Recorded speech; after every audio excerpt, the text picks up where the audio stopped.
तो मैं आपसे ये जानना चाहता हूँ कि सिवान की जनता और सिवान के लोग चाहे किसी भी धर्म से हों, किसी भी कास्ट के हों, वो लोग शहाबुद्दीन साहब को और उनके परिवार को किस तरह से देखते हैं? क्या उनका परिवार या शहाबुद्दीन साहब रिलीजियस टाइप के लोग थे? अब शहाबुद्दीन साहब के बारे में अगर हम अजय चौहान कितना भी बताएं कम पड़ेगा ना। उस समय तो हम लोग भी, हमको लगता है कि जब उनका दौर था उस समय हम लोगों की उम्र नियर अबाउट 20 से 25 साल की उम्र रही होगी और लगातार 4 बार सांसद। सिवान के लोगों ने प्यार दिया था, सभी धर्म, सभी मजहब, सभी जाति के लोग। उनका जब दौर था लोग बताते हैं कभी भेदभाव नहीं उन्होंने किया, कभी हिंदू मुसलमान की बात उन्होंने नहीं किया, कि सभी धर्म, सभी मजहब को एक साथ लेके चलते थे। ये उनका थीम था, ये उनका सोच था, सभी को लेके चलना। दूसरी बात, जुबान के धनी व्यक्ति थे। नेता का जो परसेप्शन आज के दौर में कि आज यहां कुछ और, कल कुछ और, यहां कुछ और भाषा, वहां कुछ और भाषा, ये गुण उनमें नहीं था। हमने लोग भी बता, वह जुबान अगर दे दे कि आपके लिए खड़ा है तो जान भी जाएगा, अगला पीछे नहीं हटता। उनकी पत्नी, पूरा हो जाने दीजिए, पूरा हो जाने। बहुत सारा सवाल आप करता हूं, उसमें एक बीच में हम प्रश्न करना चाहेंगे क्योंकि यह आप जो कह रहे हैं कि एक जबान के धनी व्यक्ति थे और सबको लेकर के चलने वाले थे। आपसे एक लाइन में पूछना चाहेंगे, क्या वो मुसलमानों को दूसरे चश्मे से देखते थे और हिंदू भाइयों को दूसरे चश्मे से देखते थे? तो बात एक लाइन में सुनना चाहते हैं क्योंकि हर बार जो है लगातार हिना साहब 3 बार के चुनाव में हार गए और जो व्यक्ति इतना सिवान के लिए किया हो और सबको एक नजरिए से देखता हो, तो ऐसा क्या हो रहा है? किस तरीके से लोग टिकल कर रहे हैं सिवान की जनता को कि उनका परिवार लगातार 3 बार से? मैडम साहब जब भी जिस कार्यक्रम में गई हैं हम लोग साथ रहे, सिपाही के रूप में देखते रहते हैं। मैडम एक बार निकलती थी, दरभंगा गई, मोतिहारी गई, चुनाव में गई, 1 रुपया उनका कहीं नहीं। कोई कार्यकर्ता, कोई व्यक्ति एक चमन उस परिवार से कभी नहीं लेता था। सभी धर्म के लोग थे उसमें, राजपूत समाज, ब्राह्मण समाज, नोनिया, बीन, मलाह, चमार, दुसाद, कोयरी, कुहार, तेली, धमोली, मुसलमान, सभी धर्म के लोग अपना खा के, अपना लगा के, अपना गाड़ी का पेट्रोल, अपना समय, और केवल उनका एक संदेश आता है, संदेश निकलता है। पूरे सिवान में अगर संदेश निकल जाता है, हेना साहब को जाना है छपरा कार्यक्रम में, तो देख लीजिए क्या प्यार होता है। हेना साहब को किसी इवेंट में जाना, देख लीजिए क्या मोहब्बत। उस विपक्ष में भी लोग कहता है कि शहाबुद्दीन होना मुश्किल। उनके बाद के समय को किस तरह से देखते हैं आप? क्या हुआ है, क्या कुछ किया जाना बाकी है? नमस्कार, इस वक्त हम लोग सिवान जिला के मैरवा प्रखंड में मुड़ियारी पंचायत में हैं और हमारे समक्ष जो शख्स बैठे हुए हैं वो यहाँ 3 टर्म से लगातार मुखिया हैं और लगातार ये दूसरा उनका कार्यकाल होगा। सिवान जिला के मुखिया संघ के अध्यक्ष भी हैं और आरजेडी से काफ़ी लंबे समय से जुड़े रहे हैं और इस वक्त सिवान में आरजेडी के अध्यक्ष के रूप में, अध्यक्ष पद के लिए सबसे प्रबल दावेदार माने जा रहे हैं। तो इनसे हम ये जानने की कोशिश करेंगे, ये इस समय ओसामा शहाब के साथ लगातार चुनाव प्रचार में है और सिवान में हर तरफ ये चुनाव प्रचार के लिए जाते हैं, तो इनसे हम सिवान जिले के बारे में बात करेंगे। सर, द रूट्स न्यूज़ में आपका बहुत बहुत स्वागत है। सबसे पहले प्रश्न हम आपसे ये करना चाहते हैं कि इस समय एक सिवान में वीडियो जो है काफ़ी वायरल हो रहा है। एक कोई मीडिया बंधु हैं, पत्रकार हैं, जो एक छोटे से बच्चे को पकड़ करके ऐसा लग रहा है कि उसको प्रिक कर रहे हैं, उससे पूछ रहे हैं ओसामा शहाब के बारे में, मरहूम शहाबुद्दीन साहब के बारे में, और वो लड़का कुछ ये कह देता है, मेरे ख्याल से शायद आई लव मोहम्मद के सिलसिले में कुछ बातचीत है। उसके बाद से चुनाव जीतने के बारे में कुछ वो लड़का टिप्पणी करता है। फिर कुछ समय बाद एक खबर चलने लगती है, वो लड़का ये कहता है, उसके परिवार वाले ये कहते हैं कि ये नशा करता है और उसको पैसे की लालच दे करके और शायद कुछ पॉलिटिकल पार्टीज़ के द्वारा इस वीडियो को बनवाया जाता है और इसको वायरल किया जाता है। तो मैं आपसे ये जानना चाहता हूँ कि सिवान की जनता और सिवान के लोग चाहे किसी भी धर्म से हों, किसी भी कास्ट के हों, वो लोग शहाबुद्दीन साहब को और उनके परिवार को किस तरह से देखते हैं? क्या उनका परिवार या शहाबुद्दीन साहब रिलीजियस टाइप के लोग थे? उनका कैरेक्टर कैसा था? क्योंकि आज तक जब भी मैं किसी भी क्षेत्र में मैं गया हूँ तो उनके अपराध के बारे में बात होती है, लेकिन मैंने आज तक कभी ये नहीं सुना कि वो रिलीजियस व्यक्ति थे, दूसरे धर्म से नफरत करते थे, या उनके कैरेक्टर को लेकर के आज तक किसी भी कम्युनिटी में, मैंने क्षत्रिय कम्युनिटी से मैंने बात किया है, पंडित कम्युनिटी से मैंने बात किया है, सारे लोग उनकी तारीफ करते हैं इस चीज़ को लेकर के। तो इस समय चुनाव के माहौल में हर बार ये देखा जाता है कि कुछ ना कुछ इस तरीके का वीडियो वायरल करा दिया जाता है और उसका नकारात्मक प्रभाव पड़ता है, क्योंकि आम जनता जो है वो वीडियो देखती है और उसको सच मानती है। अब अगर उसको वीडियो को देखा जाए तो उसमें से स्पष्ट नजर आ रहा है कि एक छोटा बच्चा को जबरदस्ती किसी भी तरह से उसके मुंह से कुछ अनाप शनाप बोलने के लिए उकसाया जा रहा है। क्या कहेंगे आप शहाबुद्दीन साहब के परिवार के बारे में, उनके आचरण के बारे में? किस तरह के लोग हैं ये लोग? सर्वप्रथम आपको धन्यवाद ज्ञापित करेंगे, और बहुत सारा सवाल आप लगातार, आपके एक ही सेंटेंस में बहुत सारा सवाल आ गया, अच्छा लगा। देखिए, सबसे पहले तो बताना हम चाहते हैं कि सिवान जो धरती है, या सिवान देश रत्न डॉक्टर राजेंद्र प्रसाद और मौलाना मजरूल साहब की धरती है जी। और सिवान का एक गौरवशाली इतिहास रहा है। तो ऑब्वियसली जिस धरती का गौरवशाली इतिहास रहा हो, और जिस धरती से ऐसे सपूत, ऐसे देश को नया कीर्तिमान देने वाले जहाँ सपूत जन्मे हों, और वहाँ के लोग स्वाभाविक है कि वहाँ के लोग बहुत कौन सा शब्द दें, वहाँ के लोग बहुत मर्यादित लोग हैं, और हर चीज़ों को बड़ा करीब से, बड़ा नज़दीक से, सुख को भी, दुख को भी, दिन को भी, रात को भी, और अच्छा भी बुरा भी, सभी चीज़ों का परख बहुत करीब से, बहुत बेहतरीन तरीका से सिवान की आवाम करती है एक एक चीज़ों को। आप कह रहे हैं कि वीडियो जो वायरल हुआ था, हम भी उस वीडियो को एक आध शब्द सुने थे वो बच्चा, चूंकि बहुत कुछ वहां सुनने का मीन्स नहीं है जी। अब वह लड़का जो कह रहा है, और वह लड़का अनाप शनाप, क्या इला मोहम्मद, ये हो जाएंगे तो ऐसा होता था, ये फाड़ देंगे तो ये, ऐसा उसका था। अब किसके पास वक्त है इन चीजों को सुनने के लिए? उसका कोई मीन्स नहीं है। अब शहाबुद्दीन साहब के बारे में अगर हम अजय चौहान कितना भी बताएं, कम पड़ेगा ना। उस समय तो हम लोग भी, हमको लगता है कि जब उनका दौर था, उस समय हम लोगों की उम्र नियर अबाउट 20 से 25 साल की उम्र रही होगी, और लगातार 4 बार सांसद सिवान के लोगों ने प्यार दिया था। सभी धर्म, सभी मजहब, सभी जाति के लोग, उनका जब दौर था, लोग बताते हैं कभी भेदभाव नहीं उन्होंने किया, कभी हिंदू मुसलमान की बात उन्होंने नहीं किया, और सबको सम्मान देते थे।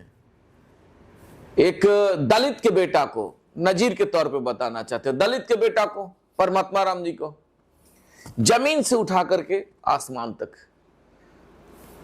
एमएलसी बनवाया उन्होंने, बड़े सम्मान के साथ। डिस्ट्रिक्ट बोर्ड की चेयरमैन, एकदम लाल बत्ती हुआ करता था, आदरणीय लीलावती गिरी जी मुख्य धारा की थी, ब्राह्मण समाज से। हम आपसे ये जानना चाहते हैं कि क्या बता देना चाहते हैं, पूरा कर रहे हैं। कृष्णा कुशवाहा नगर परिषद की चेयरमैन।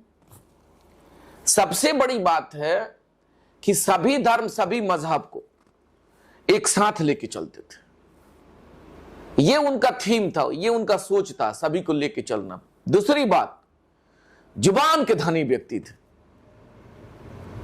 नेता का जो परसेप्शन आज के दौर में कि आज यहां कुछ और, कल कुछ और, यहां कुछ और भाषा, वहां कुछ और भाषा, ये गुण उनमें नहीं था।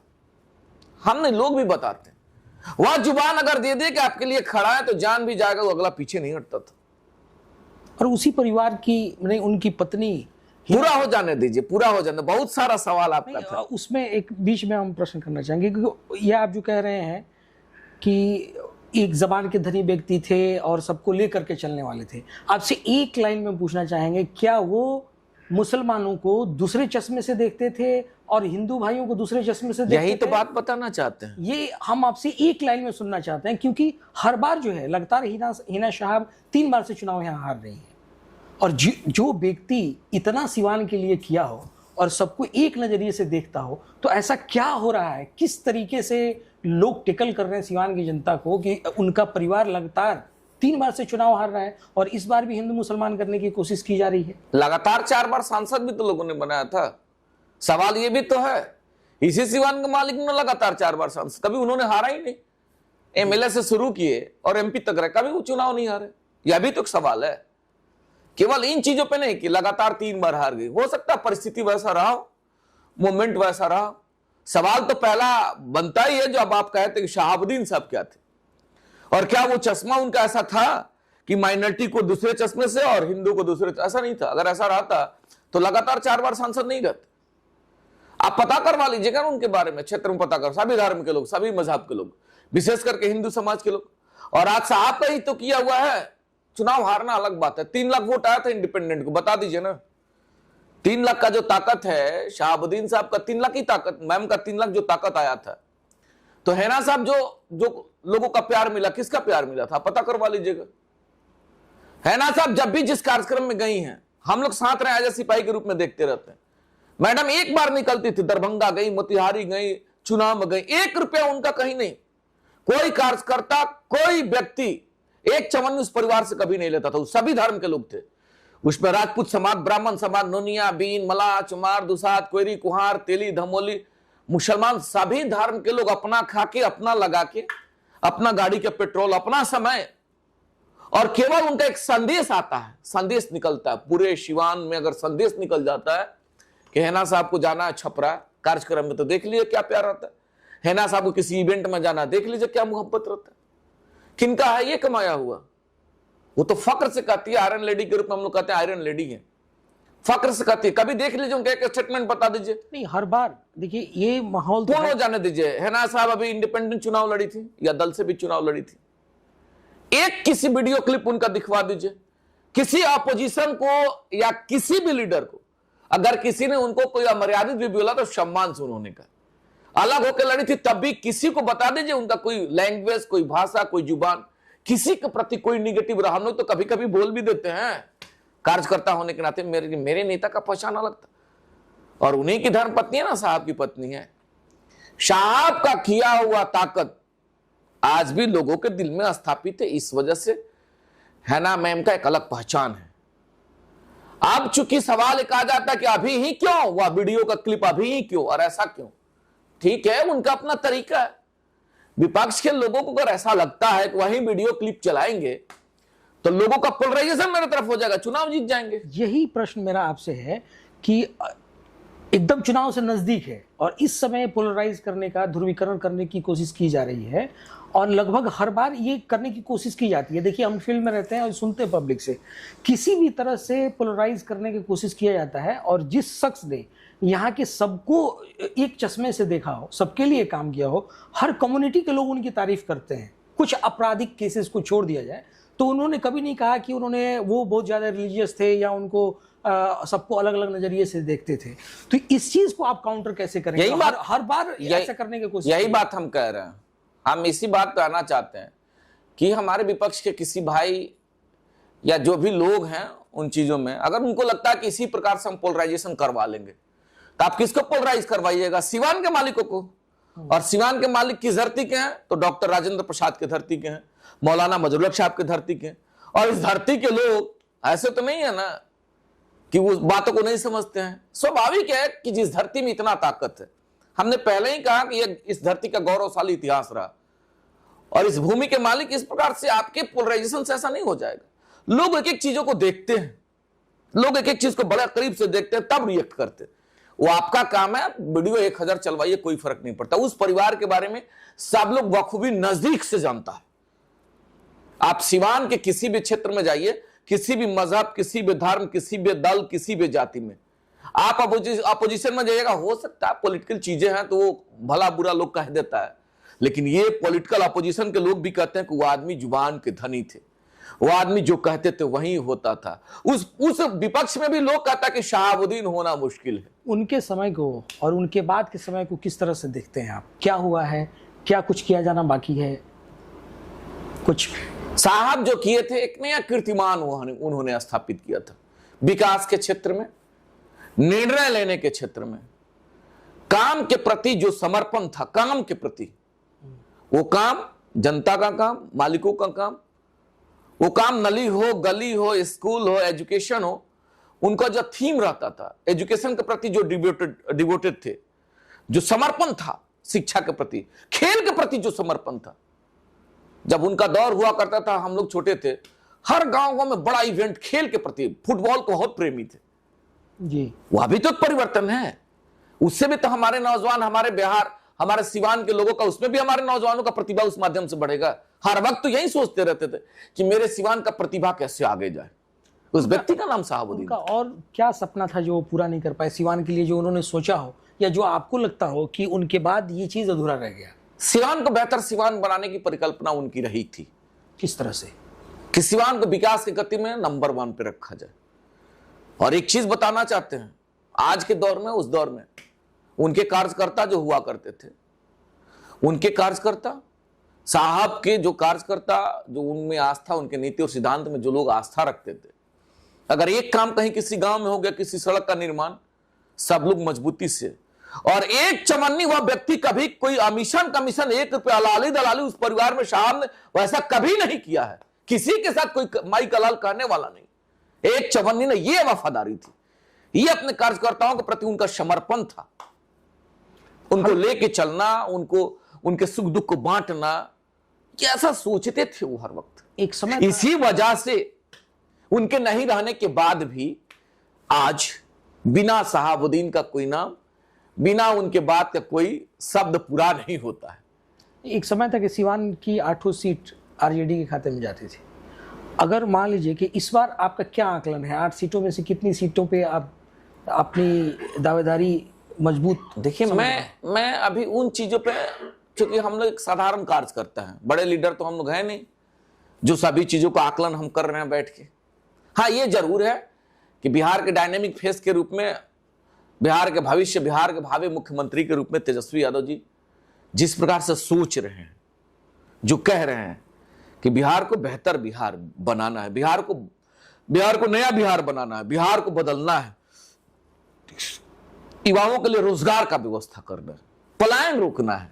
इतना रोजगार कहां से पैदा कर पाएंगे? सोच रहे हैं तेजस्वी यादव जी, क्या कर रहे हैं, सोच रहे हैं कि हम बिहार को बेहतर कैसे बनाएंगे। कौन सा गलत कर रहे हैं? अगर वो सोच रहे हैं कि 3 करोड़, मान लीजिए हर घर में सरकारी नौकरी की बात कर रहे हैं, पाप तो कुछ नहीं कर रहे हैं ना। बिहार में कितने परिवार होंगे लगभग? पाप, पहला सवाल तो ये है कि अगर वैसा सोच रहे हैं तो कुछ पाप तो नहीं कर रहे हैं। आप खुद ही बताइए, एक परिवार के बेटा के रूप में आप एक पिता हैं, और अपने बेटा के रूप में कभी आप नहीं ऐसा सोचते हैं कि नहीं सोचते कि मेरा बेटा आईएएस और आईपीएस बने? या अभी तो समझिए कि आईएएस और आईपीएस बनना कितना कठिन है। अगर बाबूजी ने मोटरसाइकिल देने का वादा कर दिया तो बच्चा तो इंतजार करेगा कि मोटरसाइकिल मिले मुझे। दोनों चीजों को समझने की जरूरत है। तो अगर आप कह रहे हैं कि बाबूजी वादा कर दिए मोटरसाइकिल देने के लिए, तो बच्चा तो वेट करेगा। ये भी तो कहता है पिता कि आपको आईएएस बनना है, आईपीएस बनना है, तो बहुत सारी कठिनाइयां हैं आईएएस आईपीएस बनने में। हमको लगता है कि करोड़ों में संख्या होगा बिहार में। यही बात पूर्ण कर रहे हैं, आप ही के सवाल का जवाब दे रहे हैं। जैसे एक पिता कहते हैं कि मेरा बेटा आईएएस बनेगा, आप समझिए आईएएस बनने में कितनी चुनौती है। क्या बेटा बोलेगा? क्या पिता बोलते हैं क्या कभी तुम चपरासी बनना? आप बता दीजिए, एक नजीर बता दीजिए। मेरे ही पिता हमको कहते थे कि मेरा बेटा इंजीनियर डॉक्टर बनेगा। हर पिता कहता है, आज ही पता करवा लीजिए। नहीं, पिता को तो कमा के ला करके देना है, और यहाँ तो सरकार जो बनाने के दावा कर रहे हैं वो वादा कर रहे हैं। तो सोच लीजिए, केवल अब यही एक 2 फर्क है। आपके सवाल में कुछ और है और मेरे जवाब में कुछ और है। आप कह रहे हैं कि पिता कमा करके लाके देते हैं कि बेटा पढ़िए। थीम क्या है उनका? आईएएस बनाना लक्ष्य है, चुनौती है। ठीक उसी प्रकार से तेजस्वी यादव जी का चुनौती स्वीकार है। वो कह रहे हैं कि बिहार में हम रोजगार देंगे, 3 करोड़ परिवार को देंगे। ठीक है, 3 करोड़ परिवार का सपना देखना, उनको सरकारी नौकरी देना कोई पाप तो नहीं होगा ना। अच्छा, 3 करोड़ नहीं देंगे, क्या फर्क पड़ता है? 2.5 करोड़ देंगे, 2 करोड़ देंगे, 1 करोड़ देंगे, 50 लाख देंगे, 5 लाख देंगे। बता दीजिए, ऐसा तो नहीं कर रहा ना कि बिहार में हम पलायन, यहां से लोगों को हम दिल्ली और बम्बे कमाने के लिए भेजेंगे। 20 वर्षों में आपका क्या ख्याल है? 20 वर्षों में एनडीए सरकार में क्या कुछ विकास नहीं हुआ? इसीलिए तो लोग परिवर्तन कर रहे हैं। नहीं, आपके हिसाब से दो चार ऐसे काम तो होंगे जिसमें आपको लगता होगा कि इन क्षेत्रों में काम किया नहीं। सब लोग सवाल पूछ रहा है अपने सम्मानित माननीय विधायक से, सरकार से, पलायन क्यों नहीं रुका, रोजगार का प्रॉपर व्यवस्था क्यों नहीं हुआ, विधि व्यवस्था का हालात इतना लचर क्यों है, आए दिन हत्या, लूट, बलात्कार की घटनाएं क्यों बढ़ गई, इंडस्ट्रीज नहीं लगा, क्यों नहीं लगा? ये सब बहुत सारा सवाल है। हमारे छात्र पूछ रहे हैं कि यूनिवर्सिटी का सेशन बहुत लेट है, क्यों? ये सारा सवाल है जो बदलने की तैयारी दिख रही है।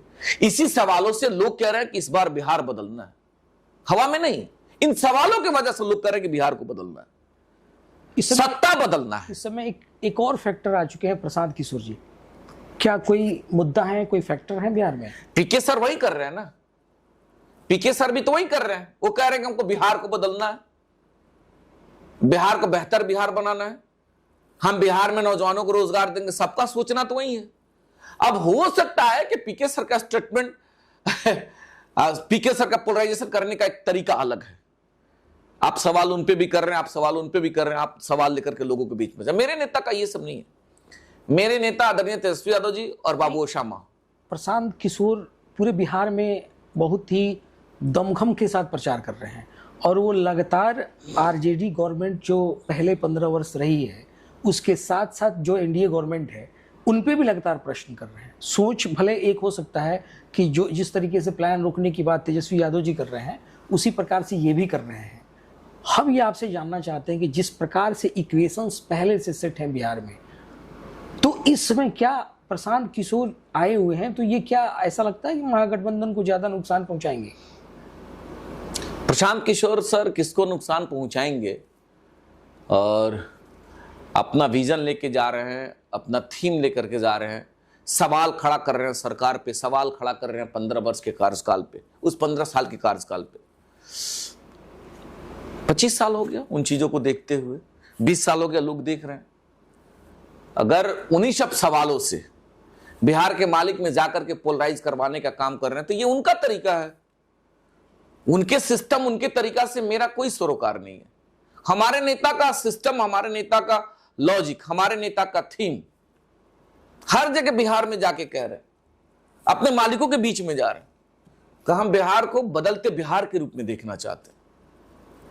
तमाम जो सवालों से बिहार मेरा घिरा हुआ है उस सवाल से अलग ले जाना चाहते हैं। तो माननीय तेज प्रताप यादव जी ने भी एक अलग पार्टी बना ली है, जनशक्ति जनता। यही तो लोकतंत्र है। लेकिन इस लोकतंत्र में इस वजह से नुकसान भी तो हो सकता है। अभी हाल ही में गोपालगंज से एक आरजेडी के बहुत बड़े नेता, अब तो उन्होंने पार्टी छोड़ दी है, रियाजुल हक राजू, और एक अभी हाल ही फिलहाल में एक आरजेडी ज्वाइन किए हैं मेरे ख्याल से दिलीप सिंह, एमएलसी चुनाव लड़े थे, कुछ वोटों से हार गए थे। पार्टी ने इस बार उनको टिकट दे दिया है और रियाजुल हक राजू पार्टी छोड़ चुके हैं। और उनका ये आरोप है कि आरजेडी जो है अब A to Z की पार्टी कही जा रही है, या तेजस्वी यादव जी ऐसा बयान दे रहे हैं।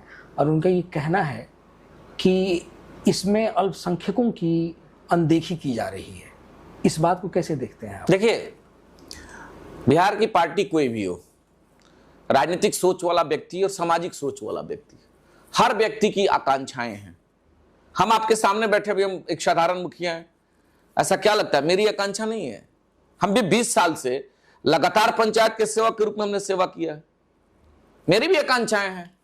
हम भी एमएलए लड़ते, 243 सीट है भारतीय जनता पार्टी के, 243 विधानसभा के भारतीय जनता पार्टी के सभी कार्यकर्ता, सभी नेता जो दिन रात एक करके उस पार्टी और उस परिवार को सींचा है, वह चाहता होगा कि सीट मेरे खाते में और हम यहां से एमपी एमएलए का चुनाव लड़ें।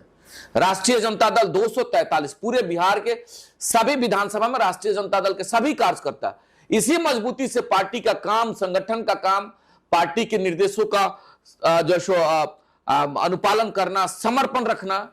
उम्मीद और आशा यही रहता है कि कल वैसा जब वक्त आएगा तो हमको एमएलए का टिकट मिलेगा, हमको एमपी का टिकट मिलेगा, हमको एमएलसी का टिकट मिलेगा और हम जनता के बीच में उस ताकत से, उस संवैधानिक ताकत से लोगों का सेवा करने का कार्य करें। ये आकांक्षा होती है। बड़े सम्मान के संत राजुल हक राजू साहब कल बीएसपी से चुनाव लड़े, हम लोग भी देख रहे थे। उनकी भी आकांक्षा थी कि हम पार्टी का काम कर रहे हैं, हमको टिकट मिल जाएगा। नहीं मिला, हो सकता है टेक्निकल एरर रहा हो, क्षेत्र का जो है भौगोलिक दृष्टिकोण रहा हो, परिस्थिति वैसा रहा हो, नहीं मिला। तो वैसे तो हर पार्टी में है, भारतीय जनता पार्टी में बहुत लोग नाराज हैं, तो ये राष्ट्रीय जनता दल में बहुत लोग नाराज हैं। एक प्रश्न और भी यहाँ आ जाता है आकांक्षा की बात पे, डिजायर की बात पे। क्या यही डिजायर तेज प्रताप यादव और तेजस्वी यादव के बीच था कि दोनों लोग अलग हो गए? देखिए, वो सवाल कुछ और अलग था। तेज प्रताप और तेजस्वी यादव जी का सवाल कुछ और था, और पूरा बिहार जान रहा है उन चीजों को। उस सवाल को पूरा बिहार ने देखा है। बड़े सम्मान के साथ राष्ट्रीय अध्यक्ष जी का निर्णय था, पार्टी के अनुरूप, पार्टी के हक में, पार्टी के जो है सो हित में अच्छा नहीं लगा। राष्ट्रीय अध्यक्ष जी ने निर्णय ले लिया। तेजस्वी यादव जी ने तो कहा था, यह तो परिवार का भी मामला था, और परिवार के मामला में राष्ट्रीय अध्यक्ष को लगा कि ऐसा बेहतर नहीं है, तो उन्होंने निर्णय लिया। उसमें तेजस्वी यादव जी का बहुत कुछ रोल नहीं था। अब चूंकि वह भी व्यक्ति राजनीतिक व्यक्ति है, ठीक है, अपने इश्यूज, अपने थीम, अपने जो संसाधन, अपने व्यवस्था को लेकर के मालिकों के बीच में गए। लोकतंत्र की खूबसूरती है। कभी तो तेजस्वी यादव जी ने उन पर सवाल नहीं किया, क्या पार्टी क्यों बना रहे हैं, लड़ क्यों रहे हैं। ये लोकतंत्र है, सबकी खूबसूरती है। इतना फंडिंग तेज प्रताप यादव जी के पास कहां? नहीं, ये सवाल का जवाब तो वही लोग दे पाएंगे ना। फंडिंग चूंकि ऐसा चीज है ना, फंडिंग पे सवाल करना, और हम जैसे साधारण लोग, ये सवाल सबके साथ हो सकता है कि बीजेपी के पास इतना फंडिंग कहां से। अगर हम बीजेपी पूछेंगे तो वो पूछेगा राष्ट्रीय जनता दल के पास फंडिंग कहां से, एक्चुअली मान लीजिए जनता दल यूनाइटेड के पास फंडिंग कहां से। ये सब सवाल। अगर महागठबंधन की सरकार बिहार में बन जाती है, सिवान के लिए आप क्या चाहेंगे? वो कौन से ऐसे बदलाव हैं जो आप चाहते हैं कि आपकी सरकार बने तो आपके जिले को ये चीज मिले? सर्वप्रथम हम जरूर निवेदन करेंगे कि सरकार अगर बनती है तो सर्वप्रथम लॉ एंड ऑर्डर। ये तो पूरे बिहार स्तर की बात हो गई, वही बात बता रहे, उसमें सिवान भी है ना। उसके सब लोग अमन चैन चाहता है। सिवान के लिए स्पेसिफिक यही बात बता रहे हैं ना, सर्वप्रथम अमन चैन, कि सब लोग स्वतंत्रता से 12 बजे रात को भी जाए और बाजार करके अपने घर में अपने माँ के पास चले आए, अपने परिवार के पास चला आए। इस भय के माहौल में नहीं कि आज गए उनकी हत्या हो गई, मेरी बहन, मेरी बेटी की उसकी बलात्कार हो गई, ये नहीं। पहला तो ये सुरक्षा। दूसरा हम चाहते हैं कि यहाँ के जो है सो नौजवानों के लिए रोजगार की व्यवस्था किया जाए। चूंकि जब यहां इंडस्ट्रीज लगेगा, आप रोजगार की जब बात करेंगे, व्यवस्था देंगे, तो हम 10 ही रुपए कमाएंगे, सिवान से ही कमा के अपने परिवार के बीच में रहेंगे। घटना, दुर्घटना, सुख दुख, मरना, जीवन साथी बांटेंगे ना। दिल्ली, मुंबई, कलकत्ता नहीं जाना पड़ेगा ना, कि मां का तबीयत खराब हो गया, दिल्ली से आते आते मालूम चला कि 12 घंटा 16 घंटा लग गया, मेरी मां गुजर गई। रघुनाथपुर में कैसे माहौल है? आपको देखा गया है कि आप उसामा साहब के साथ बड़ा चुनाव प्रचार में लगे हुए हैं। रघुनाथपुर में कैसा माहौल है? क्या बहुत बड़ी जीत होगी या मुश्किल लग रहा है? नहीं, जीत का अंतराल क्या होगा ये कहना थोड़ा सा हल्का हो जाएगा। हाँ, ये निश्चित है कि सिवान में विशेष करके रघुनाथपुर के मालिक लोग अपने नेता के रूप में उसामा साहब को बहुत मोहब्बत और प्यार दे रहे हैं। और वहां के लोग कह रहे हैं, वहां के नौजवान, वहां के किसान, सभी धर्म, सभी मजहब के लोग कह रहे हैं कि हम लोग बड़ा इतिहास लिखेंगे। सिवान से, उसमें भी रघुनाथपुर से नए इतिहास लिखने की तैयारी हुई है। नॉमिनेशन के दिन हम लोग गए थे सिवान। बाबू उसामा के नॉमिनेशन में जिस प्रकार से लोगों का प्यार दिखा, जिस मजबूती से, चूंकि लोकतंत्र में जनता मालिक है, और लोगों का जब प्यार दिख रहा था, यह लग रहा था कि नया इतिहास और बड़ा ताकत के साथ लिखा जाएगा। इंतजार किया जाए। उसामा साहब को लोग थोड़ा और करीब से जानना चाहते हैं। लोग ये जानना चाहते हैं कि उनका स्टूडेंट लाइफ कैसा रहा। जैसे उनके बहुत सारे चाहने वाले लोग हैं, मैं उनसे बात करता हूँ, और मेरा भी ये मानना है कि लोग उनसे मुखातिब होना चाहते हैं मीडिया के माध्यम से, या ऐसे ही जब वो प्रचार करने के लिए जाते हैं तो उनको ज़्यादा लोग सुनना चाहते हैं। बहुत कम बोलते हैं। आखिर वो कब लोगों से खुल करके बात करेंगे? अब जैसे हम आप ही से सवाल कर लेते हैं, आप भी जब स्टार्टिंग किए होंगे पत्रकारिता, आप जब शुरू किए होंगे, या हम जैसे आप आए अजय जी से इंटरव्यू लेने, तो लगातार आप ही जैसे मीडिया के साथी लगातार वर्षों से हम लोगों से जुड़े हुए हैं, और लगातार सवाल पे सवाल। तो आप ही के द्वारा सिखाया गया ताकत मेरे पास है, जो आपके सवालों का हर वक्त जवाब देने का हम कोशिश करते रहते हैं। आप जब शुरू किए होंगे, समस्याएं आई होगी कि नहीं आई होगी, बिल्कुल। और आपका जो प्राइमरी लेवल का जो आपका सवाल रहा होगा, और आज जब 10 वर्षों से लगातार आप पत्रकारिता कर रहे हैं, और आज के सवाल में जमीन आसमान का फर्क है। तो शुरुआत तो कभी ना कभी तो करना पड़ता है। यही तो हम कह रहे हैं कि बाबू उसामा का शुरुआत तो है, पहला ही तो चुनाव है। उम्र तो भी तो देख लीजिए, शुरुआत के 28 से 30 साल का उम्र है नौजवान का। शुरुआत के लिए जनता बड़ी बेकरार है। यही तो हम कह रहे हैं, 28 से 30 साल उम्र है नौजवान का। अभी वो नौजवान ना पूरब देखा, ना पश्चिम देखा, ना दिन देखा, ना रात देखा, और मालिक के बीच में गए हैं। उस परिवार का थीम रहा है सेवा का भाव, और सेवा के भाव से बाबू और श्यामा जब निकले हैं, रघुनाथपुर के मालिक लोग जब प्यार देंगे, और वही प्यार जब विधानसभा में जाएंगे तो देखिएगा बड़ा आवाज बनेंगे, और वही तो आवाज रघुनाथपुर के मालिकों की ताकत होगा। सिवान की जनता को कुछ अपील करेंगे, अपने मालिकों से अपील करना चाहते हैं। हम लोग साधारण मुखिया हैं और आप लोग बहुत प्यार देते रहते हैं। हम जैसा अति पिछड़ा को बहुत लोग लाइक करके लोग प्यार देता है, और कुछ भाई लोग गाली भी लिखता है। जब आप इतने पिछड़े हैं तो सिवान में बहुत सारी ऐसी जनता है जो धरातल पे है। अति पिछड़ा समाज, उसके लिए अति पिछड़ा नहीं, अति पिछड़ा समाज से हम हैं। नहीं, जैसे आप तो काफी संपन्न परिवार से हैं, फिर भी आप अपने आप को बहुत ही विनम्र भाव से छोटा अपने आप को कहने की कोशिश कर रहे हैं, लेकिन सिवान की ऐसी बहुत बड़ी आबादी है, इसका लॉजिक है, जो गरीबी में जी रही है। इसका एक लॉजिक है। लगातार 20 साल से सामान्य सीट का मुखिया, 20 साल से पंचायत के प्रतिनिधि के रूप में, तो हम तो हर वक्त देखते रहते ना। मेरे पिताजी एक साधारण सरकारी सेवक, हम भी एक साधारण परिवार से। ऊपर वाले भगवान और ईश्वर हमें कभी वो अहंकार की खुशबू हमारे अंदर नहीं दे दे, कभी मेरे अंदर अहंकार नहीं आ जाए कि हम लगातार, चूंकि देखिए एमपी एमएलए होना तो बहुत आसान है। लालू जी के नाम पे, नीतीश जी के नाम पे, मोदी जी के नाम पे, जोगी जी के नाम पे, मुलायम सिंह के नाम पे, अखिलेश जी के नाम पे आसान है। इसीलिए तो सिंबल के पीछे लोग भागता है, और होता भी है। सिंबल का ताकत बहुत बड़ा ताकत होता है। लोग आसानी से 20 दिन में एमपी बन जाता है। अरे इसमें जिसको टिकट मिला है, कैडर वोट टोटली मिल यही बात करना। 17 तारीख को नॉमिनेशन का कल तक लास्ट डेट था, और जिस व्यक्ति को 16 तारीख को सिंबल मिला और 6 तारीख को चुनाव है, तो 16 से 6 के बीच में देख लीजिए 25 दिन में वो एमएलए बन जाएगा। सही बात है। हम हमारी बात समझिएगा, तो वह तो आसान है। लेकिन हम लोग जहां से अभी आप बैठे हैं, जिस मालिकों के इस चैम्बर में, मुड़ियारी के मालिकों का यह चैम्बर कार्यालय है, यही हम बैठे, और सामान्य सीट में हम अति पिछड़ा होने के बाद भी मुखिया हैं, तो हम हर वक्त कहते रहते कि अति पिछड़ा का लॉजिक है कि मेरे जहन में चलते रहे कि हम एक साधारण परिवार से हैं। दूसरा कि हर वक्त हम चाहते हैं कि हम एकदम जमीन के व्यक्ति हैं, कि कभी वैसा अहंकार नहीं आ जाए, ये कॉलर टाइट नहीं हो जाए कि हम 20 साल से मुखिया हैं। इस वजह से मेरा कंसर्न रहता है कि हर वक्त शालीनता के साथ अपने मालिकों तक जाएं, अपने मालिकों के जहन तक नहीं, अपने मालिकों के दिल तक जाने का हम प्रयास करें। अभी एक चीफ जस्टिस ऑफ इंडिया हैं, और एक वारदात उनके साथ हुई है। उन पे किसी वकील ने जूता फेंका है, और आप कह रहे हैं कि आप अति पिछड़ा समाज से आते हैं, और जिस देश में सबसे बड़ा जो संवैधानिक कोर्ट है, उस कोर्ट के सबसे बड़े मुखिया के ऊपर जूता फेंका जाता है। आपको क्या लगता है कि भारत में अभी भी जातीय जड़ता मौजूद है? हर वक्त हम लोगों का, मेरे जैसे एक नौजवान का परिकल्पना रहता है, हर वक्त हम देखिएगा वकालत करते रहते हैं, समानता की बात करते रहते हैं, समाज में समानता। एकदम एक छोटा सा नजीर देना चाहते हैं। दो नौजवान अगर पैरेलल एक ताकत के रूप में है, तो किसी को अटैक करना है तो पहले सोचेगा कि हम मारेंगे, मेरे लेवल का तो निश्चित वो हमको मारेगा, थोड़ा सा वहां रुकना पड़ेगा।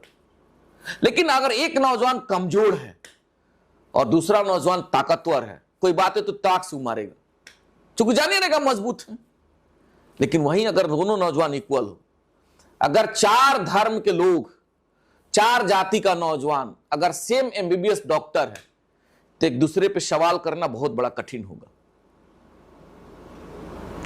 मैं कहना चाहता हूं कि यह समाज समानता में, जब हम इस समाज को जब एक प्लेटफॉर्म पे लेके आएंगे, तो ऐसी घटना पे निश्चित तौर पर विराम लगेगी। नहीं, विराम अब किस वजह से वह हुआ, चूंकि बड़े लेवल का मामला है, और कैसे वो आदमी वहां तक, वह तो बहुत गलत हुआ। नहीं, ये इक्वलिटी की बात तो सही है, और जब एक लेवल पे लोग रहेंगे तो जवाब मिलने की संभावना ज़्यादा रहती है। लेकिन जो चीफ जस्टिस ऑफ इंडिया है, उससे बड़ा पोजीशन तो कोई है नहीं। उस पद पे बैठे हुए व्यक्ति पे जब जूता फेंका जाता है, तो ये कहीं ना कहीं मानसिक दृष्टिकोण को दिखाता है कि ये जड़ता जो है एक अलग लेवल पे पहुंच जाने के बाद भी लोगों के जहन से खत्म नहीं हो रहा है। समाज में समाज में ये सभी लोग इक्वल नहीं हैं, और वैसे मुट्ठी भर लोग हर समाज में हैं, हर जगह में हैं। वैसे बैड एलिमेंट के लोग हर जगह में, जो बैड एलिमेंट के लोग हैं उनका रिजल्ट भी बैड ही तो होता है। सही बात है। हम अपने दर्शकों को ये बता दें कि जब हम सिवान ज़िला में आ रहे थे और ये मुखिया जी से बात करने के लिए आ रहे थे, अजय भास्कर चौहान जी से, तो कई सारे लोगों से बात हुई और ये बात वाकई सत्य है। कई लोगों ने ये कहा कि वो ये एक ऐसे शख्स हैं कि किसी को अगर 12 बजे रात को भी ज़रूरत पड़े या कुछ भी घटना घट जाए तो ये अपने नींद को नींद नहीं समझते हैं और उसी समय उठ करके चल जाते हैं, चाहे 10 घंटा लगे, 12 घंटा लगे, लगातार उनसे उनके पास बैठे रहते हैं और उनके दुख में उनके साथ रहते हैं। ये खासियत तो है इनकी, ये बात सही है। और विधायकी का चुनाव, सांसद का चुनाव लड़ना एक अलग बात है, लेकिन मुखिया का चुनाव लड़ना इतना आसान बात नहीं है। जनता से जुड़े हुए नेता हैं और इस समय ओसामा साहब के साथ चुनाव प्रचार में लगे हुए हैं। तो अजय सर, आपसे बात करने के लिए, हमसे बात करने के लिए आपका बहुत बहुत धन्यवाद। धन्यवाद, बहुत अच्छा लगा, आपने प्यार दिया और अपने मालिकों से जरूर निवेदन करेंगे। हम भी एक इंसान ही है ना, और उसमें भी वैसे इंसान है कि अंतिम पैदान पे खड़ा है। हम लोग मुख्य धारा के लोग नहीं है। कोशिश रहता है कि मुख्य धारा में हम भी अपने मालिकों के साथ कदम से कदम मिला के चलें। अपने मालिकों से जरूर निवेदन करेंगे, चूंकि हम भी एक इंसान है। बहुत सारे लोगों का कमेंट, हम चूंकि कमेंट बड़ा नजदीक से हम पढ़ते हैं। आप अगर इंटरव्यू लेके मेरा जा रहे हैं और जैसे इंटरव्यू आप फ्लैश करिएगा सोशल मीडिया पे, जैसे अपलोड होगा तो हम इंटरव्यू को देखते हैं कि लोगों का क्या मिलता है। मेरे भाई एक निवेदन कर देना चाहते हैं, कुछ गलती हो जाए तो क्षमा कर लीजिएगा, गाली तो कम से कम नहीं लिखिएगा। मेरा जरूर ये निवेदन होगा। हर वक्त कोशिश करते रहता है कि सॉफ्ट कॉर्नर से अपने मालिकों के दिल तक जाए, ये मेरा प्रयास रहता है। आप आए और मेरे जैसे एक साधारण से भाई के लिए इतना वक्त, इतना इंपॉर्टेंट वक्त आपने दिया, और हम कभी सोचते नहीं कि हम जैसे साधारण से लोगों को भी इतना बड़ा प्लेटफॉर्म कि आप इस तरह से हमें सम्मान देंगे और हमारी आवाज को अपने मालिकों तक ले जाने का। साधारण लोग ही हैं, तो हम तो अपने आप को बहुत मतलब अपने आप को बहुत फक्र महसूस करते हैं कि आप जैसे लोगों का प्यार मिल जाता है। अपने मालिकों से जरूर निवेदन करेंगे, सवालों के साथ अपने नेता का चयन करना है, सवालों के साथ। हम हर वक्त अपने पे भी कहते हैं कि जब हमारी भी चुनाव अपने मालिकों से कहते हैं, हमको भी मुखिया चुनिएगा सवालों के साथ कि 5 साल का कार्यकाल क्या रहा, आप क्षेत्र में कितना उपस्थित रहे, आपने कौन कौन सा बेहतर इवेंट किया, आप मुड़ियारी के लिए कौन कौन सा काम किया। तो तमाम जब सवाल पूछिएगा ना, तो ऑब्वियसली आप अपने बेहतर मुखिया का चुनाव कर पाइएगा। यही मैं निवेदन करना चाहता हूं कि क्षेत्र के सभी नौजवान से आप सवाल पूछिए। अपने लीडर से जब सवाल पूछना शुरू करिएगा, लीडर याद रखेगा कि फलाना गांव का नौजवान हमसे सवाल पूछता था कि मेरे लिए स्कूल का व्यवस्था कैसे होगा, मेरे लिए रोजगार का व्यवस्था कैसे करेगा। जब इन सवालों को आप पूछिएगा तो आपका प्रतिनिधित्व करने वाला व्यक्ति निश्चित तौर पर एक बेहतर प्रतिनिधि होगा और आपकी आवाज हर जगह बुलंदी के साथ रखने का प्रयास करेगा। बहुत अच्छा लगा, धन्यवाद। Thank you.